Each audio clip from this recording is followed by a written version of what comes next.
कभी सोचा है कुछ कहानियां पूरी नहीं होती फिर भी दिल में रह जाती हैं। ऐसी ही कहानी है ये कसम, एक अधूरी मगर दिल को छू लेने वाली कहानी कसम, जिसको लिखा है मनोहर श्याम जोशी जी ने। पागर के पेड़ तले नायिका नायक को पकड़ लेती है। कहाँ जा रहा है डीडी? नायक धुएं का एक छल्ला बनाता है। खूब रिसा रहा ना मुझसे। नायक धुएं का एक छल्ला और बनाता है। वो नायिका की ओर देख नहीं रहा। उसकी दृष्टि पागर के पत्तों के पार आसमान में कुछ खोज रही है। मुझे मार। क्यों? रीस निकल जाएगी। मुझे गुस्सा नहीं है। झूठ हो भी तो मारपीट थोड़ी की जाती है। की जाती है। मैं तो इसीलिए हंस रही थी कि तू नहीं करता। डांटो, झगड़ो, मारो, खाली रोना क्या हुआ? मैं कौन होता हूं किसी से झगड़े करने वाला? क्यों नहीं होता? इतना बड़ा आदमी ठहरा, इतना दिमाग वाला, हम क्या ठहरे तेरे सामने? हमने कहाँ देखी है ठहरी दुनिया? मजाक उड़ाने की जरूरत नहीं है। मजाक मैं उड़ा रही हूँ या तू उड़वा रहा? क्यों रोता है उन सब लोगों के सामने? ऐसा क्या धरा है उनके पास जो तो उसे पाने के लिए डया डया करता है? क्यों रे? शिबो शिबो खाकर पेट भर जाएगा तेरा। शिबो शिबो हुई तेरी जगह जाकर इम्तिहान दे आती होगी ना, जो फर्स्ट पास होता होगा। शिबो शिबो ही तेरी कहानियां, तेरे नाटक लिख जाती होगी ना, और शिबो शिबो ने ही 2 फिल्मों में तेरा नाम भी पर्दे पर चमका दिया होगा ना। नायक पागर के तने से टिक कर खड़ा हो जाता है। उसकी उंगलियों के बीच दबी सिगरेट उपेक्षित जलती रहती है। वो आंखें बंद कर लेता है। सुन, वो उंगलियों से उसकी पलकों के पर्दे उठाते हुए कहती है, मैं ना तेरे बारे में सब कुछ जानती हूँ। दया दी और गुड़िया तो तेरी ही बातें करने वाली ठहरी। तुझे नहीं पता तो कितना अलग तरह का हुआ। हीरो ठहरा इन लोगों का, हीरो। रोएगा तो इनका जैसा ही हो जाएगा। मैं तो नायक समाप्त प्राय सिगरेट को एक कश लेकर फेंक देता है। मैं तो इनसे भी गया गुजरा हूँ। कैसे? नायिका पूछती है। जब मैं तक अपने को इनसे गया गुजरा नहीं मानती, तू कैसे मानता है? और कोई और था क्या जिसने मुझसे कहा था मैं तुझसे हर तरह से बड़ा हूँ? बोल। नायक खामोश रहता है। एक टहनी लेकर पेड़ तले लगे पत्थर से काई हटाने लगता है। चांदनी में पड़ता है एक नाम, अभी भी रिसाया हुआ है, देखो। माफ करो महराज, मैं तो इस जन्म में कभी कहने वाली नहीं ठहरी। रीस आ रही, मारे थप्पड़, रीस खत्म। नायिका नायक का हाथ पकड़ती है। उसकी हथेली को अपने गाल के पास झटके से लगाती है, ऐसे। लेकिन नायक उस झटके को रोक देता है। नायिका के गाल पर चाटा नहीं लगता। हथेली केवल आकर टिक जाती है। नायिका उसे वहीं टिके रहने देती है। तू बुद्धू है बेबी, नायक कहता है और उंगलियों से नायिका के चेहरे का भूगोल टटोलता है। हाँ, अब हुआ तू ठीक, नायिका कहती है। सुन, दयादी बहुत होशियार है, तो उससे शादी कर। नायक की उंगली नायिका के होठों पर आकर रोक लेती है। नायक कहता है, मैं किसी बुद्धू से ही शादी करूंगा। नायिका नायक की उंगली काट लेती है और आंखें नचाकर पूछती है, घोड़ी की जीन से? नायिका अब दौड़ने को होती है। नायक लपक कर उसे पीछे से पकड़ता है और तभी टॉर्च की रोशनी उन दोनों पर पड़ती है। What is all this? Nainital club से लौटे फौजी अफसर ढुलता कड़कती हुई आवाज में पूछते हैं। बगल से बब्बन, बबली दीदी, गुड़िया इन्हें ढूंढते इस ओर ही आ रहे हैं। बेबी भीतर जाओ, ढुलता आज्ञा देते हैं और वो चल पड़ती है। ये सब क्या तमाशा है? तुम सयानों के रहते यहाँ के बचपना कर रहे हो? ढुलता पूछते हैं बबली दीदी से। अब क्या कहा जाए आजकल के बच्चों से? मैंने तो पहले भी टोका। मैं तो तेरी ही बाट देख रही, ठहरे की सारी बात बताऊं। वैसे हुआ क्या? कोई खास बात? घर के बच्चे हुए, कुट्टी सल्ला मान मुलव्वल होने ही वाला हुआ सब। हमारा जो नहीं होता था, तो भी कार्तिक, बबली दीदी ने कहा। अब चलो रे, सोते नहीं हो आज? लेकिन ढुलदा गरजते हैं। पूछ रही है क्या हुआ, क्या नहीं हुआ, ये पूछो इस लोफर लड़के से। बेबी रुक जाती है, पलट कर कहती है, कुछ नहीं हुआ ढुलदा, तेरी तो जो मन में आएगा कह देगा, और क्या। तेरे लिए लड़का लोफर ठहरा तो मैं क्या ठहरी? भीतर जाती है कि नहीं? ढुलदा सुर्खियों में चीखते हैं। जा रही हूँ, सब लोग चलो। सारी दुनिया को ये बता देना जरूरी जो क्या कि हमारा ढुलदा आज पीकर घर लौटा है। बेबी कहती है शांत संयत। ढुलदा बेबी की ओर झपटते हैं। बब्बन उन्हें रोकता है। बबली दीदी उसे टोकती हैं। इधर से निराश होकर ढुलदा डीडी का कॉलर पकड़ लेता है और उसे हिलाते हुए कहता है, हैंड्स ऑफ माई सिस्टर यूमर्स। नायक ने आज तक पलटकर जवाब किसी को दिया नहीं, लेकिन परमात्मा की है ये फिल्म और 54वीं क्लास में बैठे हैं अनेक दर्शक। ऐसा समझते हुए ढुलदा का हाथ झटक देता है और कहता है, hands off me if you please colonel Shastri. और तब ढुलदा एक जोरदार झापड़ डीडी को मारते हैं। नायक पहले थोड़ा अचकचाता है और फिर अपनी शक्ति भर उनसे जूझ जाता है। तभी कक्का भीतर से आ जाते हैं। कार्तिक, वो कहते हैं, बचपना मत कर डियर, और डीडी तुम बब्बन के साथ भीतर अपने कमरे में जाओ मिस्टर। परसों उन्हें कहाँ जाना, तुम्हें कहाँ जाना, 2 दिन के साथ में ये फौजदारी कैसी ठहरी। उन लोगों ने हॉल बंद कर रखा है, वहीं उनकी सभा जुटी है। डीडी पारिवारिक मंत्रणाओं की इस दुनिया से सदा का बहिष्कृत करते हैं। बब्बन को डीडी का साथ देने के चक्कर में परिषद से बाहर रहना खल रहा है। जाकर देख लो लल्लू, क्या खिचड़ी पका रहे हैं वो लोग। बब्बन उठ ही जाता है। कर्नल आज टुल है नशे में, इसी वजह से गलतफहमी हो गई उसको। तुम फिक्र मत ही करियो, मैं सब संभाल लूंगा। नायक खामोश रहता है पहले, फिर जब बब्बन दरवाजे पर पहुंच चुका होता है तब वो कहता है, कोई गलतफहमी नहीं हुई है, मैं बेबी से प्यार करता हूँ। बब्बन एक छठ हिटकता है, फिर झूठ मूठ कहता है, मैं ठीक से सुन नहीं पाया, क्या फरमाया हुजूर ने।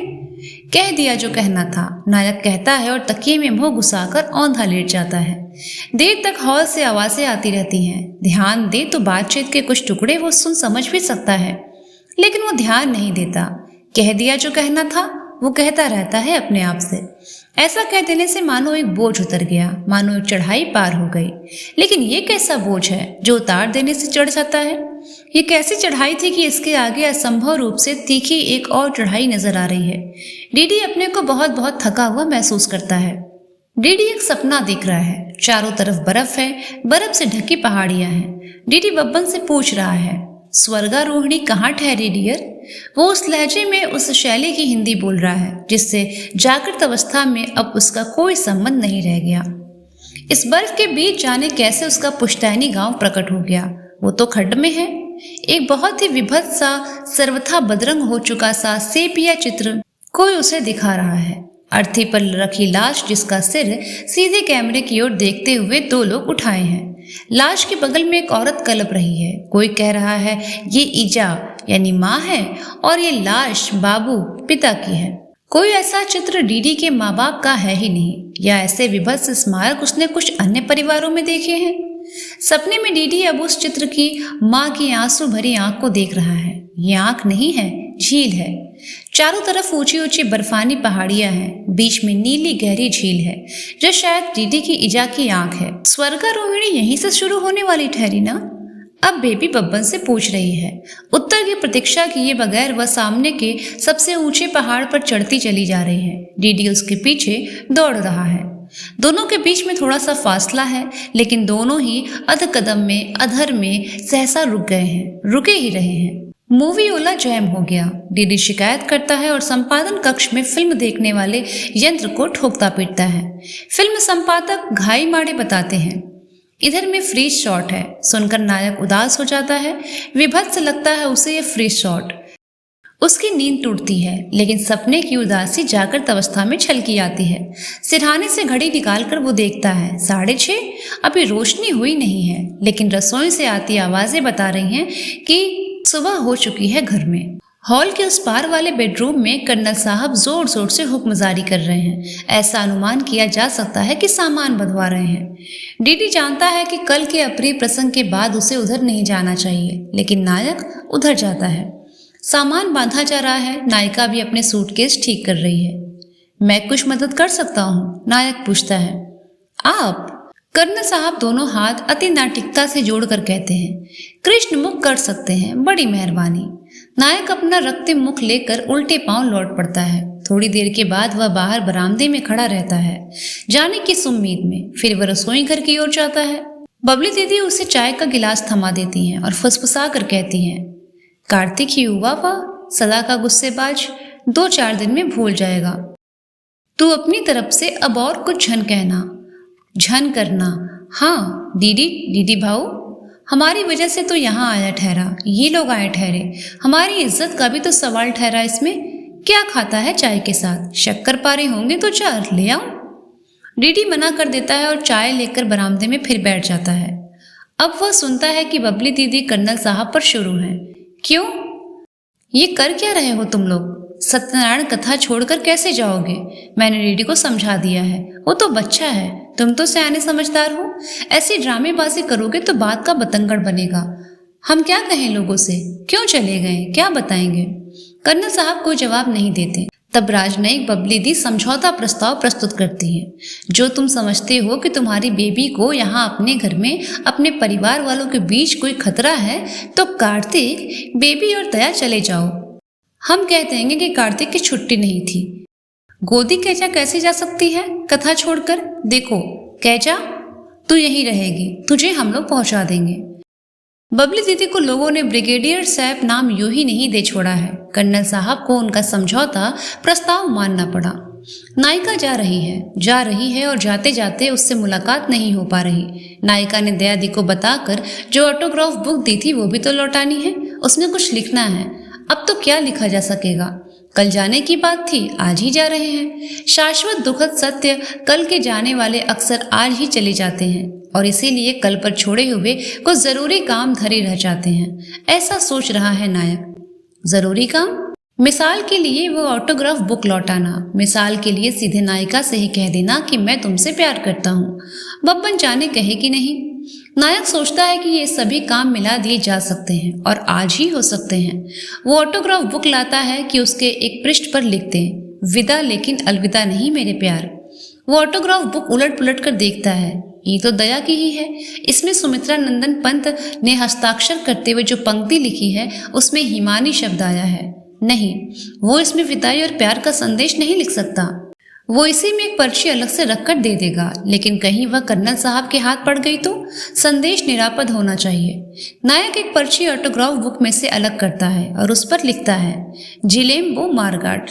इस पर्ची को ऑटोग्राफ बुक में आड़ा डालकर वो नायिका की खोज में निकलता है। वो उसे घर में या बाहर कहीं नहीं दिखती। कल की जाने वाली आज ही चली गई, ये पंक्ति उसके दिमाग में घूमती चली जा रही है। क्यों? वो अपने से पूछता है और तब उसे याद आता है कि कुमायनी प्रेम गाथा राजुला मालुसाही में ऐसी एक पंक्ति है, भोल की जाड़ियाँ आ जैन है ई गोछे। नायक ये पंक्ति गुनगुनाता हुआ उन सीढ़ियों की ओर जाता है जिनमें नायिका से पहली बातचीत हुई थी। एक रोमानी सा विचार उठा है उसके मन में कि शायद नायिका इन सीढ़ियों से विदा लेने गई हो, लेकिन सीढ़ियों पर उसे चोंच से पंख संवारने से व्यस्त भीगा भागा सा एक पहाड़ी कौवा नजर आया। एक नायक बंगले के पीछे से रसोई घर की ओर लौटता है कि कहीं वह वहीं तो नहीं खड़ी है जहां खड़े होकर उसने नायक का प्रथम दृष्टिपात किया था। नायक सिसुड़ उर्फ बिच्छू घास से बचते बचाते आगे बढ़ रहा है और धीमे धीमे दर्द भरी आवाज में गा रहा है, भोल की जाड़ियां आज जैन है गोछे।